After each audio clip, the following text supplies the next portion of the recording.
हमारी कहानी शुरू होती है एक छोटे से शहर में, जहां नदी के किनारे बसा एक पुराना घर है।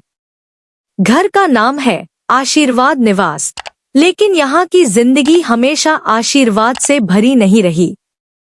घर में रहते हैं 4 लोग, माँ बाप, बेटा राहुल और बेटी रिया। राहुल अब 22 साल का हो चुका है, कॉलेज में पढ़ाई कर रहा है। लंबा चौड़ा, गोरा चिट्टा लड़का, जिसकी मुस्कान किसी भी लड़की का दिल जीत ले। लेकिन उसका दिल तो हमेशा से अपनी बड़ी बहन रिया पर आया हुआ था।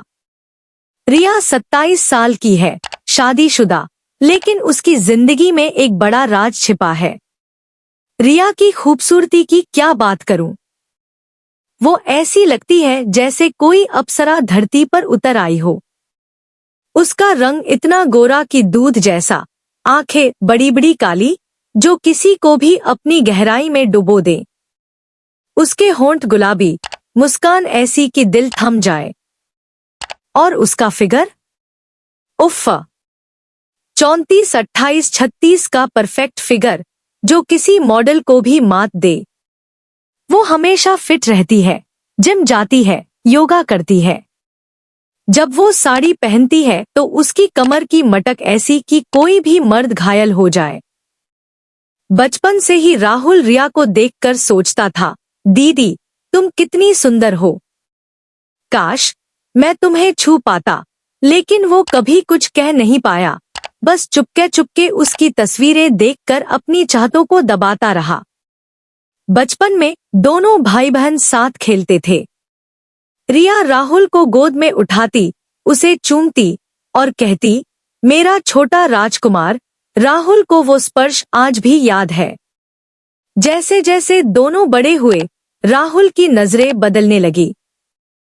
वो रिया के कमरे में झांकता जब वो कपड़े बदल रही होती। उसकी नजरें उसके कर्व्स पर टिक जाती। वो 34 इंच का सीना, जो ब्रा में भी इतना आकर्षक लगता, 28 इंच की पतली कमर और 36 इंच की हिप्स, जो हर कदम पर लहराती। राहुल कई रातें सो नहीं पाता, बस रिया के बारे में सोचकर अपनी इच्छाओं को शांत करता। लेकिन वो जानता था, ये गलत है। वो अपना भाई है और रिया उसकी बहन। रिया की शादी हो गई थी 3 साल पहले। उसका पति अजय एक अच्छा इंसान था, लेकिन उनकी जिंदगी में एक समस्या थी, बच्चा नहीं हो पा रहा था। अजय के परिवार वाले रिया को दोष देते, कहते कि समस्या उसमें है। लेकिन सच्चाई ये थी कि समस्या अजय में थी। वो इलाज नहीं करवाना चाहता था और रिया को ताने मारता। रिया चुपचाप सहती, लेकिन उसके दिल में एक तूफान उठ रहा था। एक शाम की बात है। बारिश हो रही थी, बाहर अंधेरा छा गया था। राहुल घर पर अकेला था, पढ़ाई कर रहा था। तभी माँ घर आई। उनका चेहरा उदास था। वो रिया से फोन पर बात कर रही थी। फोन रखते ही माँ रोने लगी। राहुल ने पूछा, माँ क्या हुआ? दीदी ठीक तो है ना? माँ ने गहरी सांस ली और बोली, बेटा तेरी दीदी की जिंदगी बर्बाद हो रही है। अजय के परिवार वाले उसे तलाक देने की धमकी दे रहे हैं। कहते हैं बच्चा नहीं हो रहा तो दूसरी शादी करेंगे। लेकिन समस्या अजय में है, वो मानता नहीं। राहुल स्तब्ध रह गया। तो इलाज क्यों नहीं करवाते? माँ ने कहा। वो नहीं मानता। और रिया, वो पहले से ही जानती है कि वो माँ बन सकती है। माँ ने एक राज खोला, रिया की कॉलेज के दिनों में एक बॉयफ्रेंड था और वो प्रेग्नेंट हो गई थी। माँ ने गुपचुप अबॉर्शन करवाया था। राहुल को ये सुनकर जलन हुई। किसी और ने दीदी को छुआ, लेकिन माँ ने राहुल का हाथ पकड़ा। बेटा, घर की इज्जत बचानी है। अगर रिया का घर टूट गया तो हमारी भी बदनामी होगी। तुम्हें एक काम करना पड़ेगा। क्या माँ? माँ ने धीरे से कहा, तुम्हें अपनी बहन के साथ सोना पड़ेगा। उसे माँ बनाना पड़ेगा। राहुल के दिल की धड़कन रुक गई। ये सपना था या हकीकत? वो बोला, माँ, ये पाप है। माँ रो पड़ी। नहीं बेटा, ये घर बचाने का तरीका है। रिया मान गई है। वो कहती है, भाई मेरा इज्जत बचा रहा है, लूट नहीं रहा। राहुल का मन उलझ गया। एक तरफ डर, दूसरी तरफ वो पुरानी चाहतें। वो मान गया। रिया अगले दिन घर आ गई। वो सूट में थी, लाल रंग का, जो उसके गोरे रंग पर और चमक रहा था। उसका फिगर 34, 28, 36 साफ नजर आ रहा था। कमर पतली, हिप्स गोल और सीना ऊंचा। राहुल की नजरें उस पर टिक गईं। रिया शर्मा रही थी, लेकिन मुस्कुराई। भाई, तू कैसा है? राहुल ने कहा। दीदी, मैं ठीक हूं। शाम को माँ ने दोनों को अकेला छोड़ दिया। रिया कमरे में बैठी थी, उसकी आंखें नम थी। राहुल उसके पास बैठा। दीदी, मैं नहीं चाहता कि तुम्हारी जिंदगी बर्बाद हो। रिया ने उसका हाथ पकड़ा। भाई, तू मेरा हीरो है। लेकिन ये सही है। राहुल ने उसके चेहरे को छुआ। उसकी त्वचा इतनी मुलायम, जैसे रेशम। वो बोला, दीदी, मैं तुमसे प्यार करता हूं। बचपन से रिया चौंक गई, लेकिन उसकी आंखों में एक चमक आई। भाई, राहुल ने उसे अपनी बाहों में भर लिया। उसका शरीर गर्म था, उसकी सांसें तेज। रिया ने विरोध नहीं किया। धीरे धीरे वो चुंबन में बदल गया। रिया के होंठ इतने नरम, जैसे फूल। राहुल की उंगलियां उसके पीठ पर फिरने लगी, उसकी कमर को सहलाते हुए।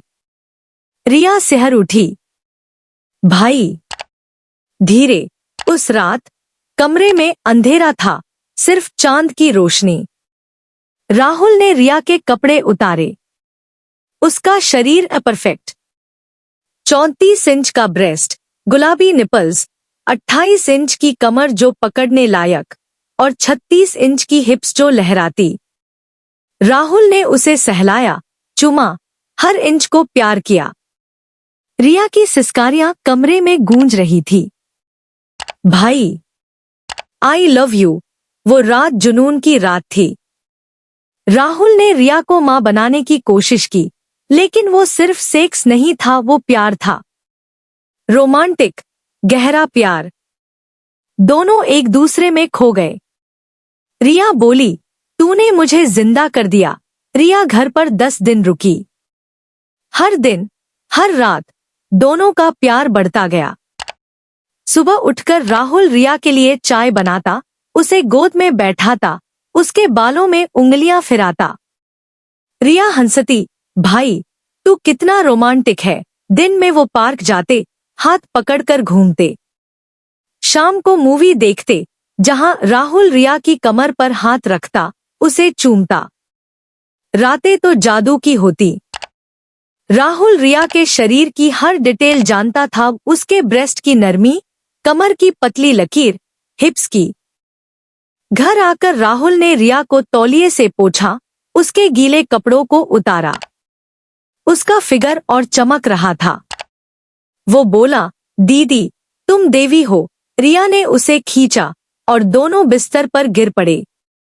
वो रात और भी जुनूनी थी। रिया की सिसकारियां, राहुल की धड़कनें, सब मिलकर एक संगीत बना। लेकिन डर भी था। माँ पूछती, कैसा चल रहा है? रिया मुस्कुराती, माँ, सब ठीक है। भाई ने मुझे खुश कर दिया। 10 दिन बाद रिया वापस चली गई, लेकिन उसका दिल राहुल के पास रह गया। महीनों बाद फोन आया, भाई, मैं प्रेग्नेंट हूं। तूने मुझे मां बना दिया। राहुल खुश हो गया। बच्चा हुआ, एक प्यारी सी बेटी। अजय का परिवार खुश, रिया का घर बचा। लेकिन रिया और राहुल का प्यार, वो छिपा रहा, लेकिन जिंदा था। कभी कभी रिया आती और वो पुरानी यादें ताजा होती। दोस्तों, ये कहानी है प्यार की, जो सीमाओं से परे है। रोमांटिक, जुनूनी और असली। अगर आपको पसंद आई तो बताएं, क्या प्यार की कोई सीमा होती है? सोचिए।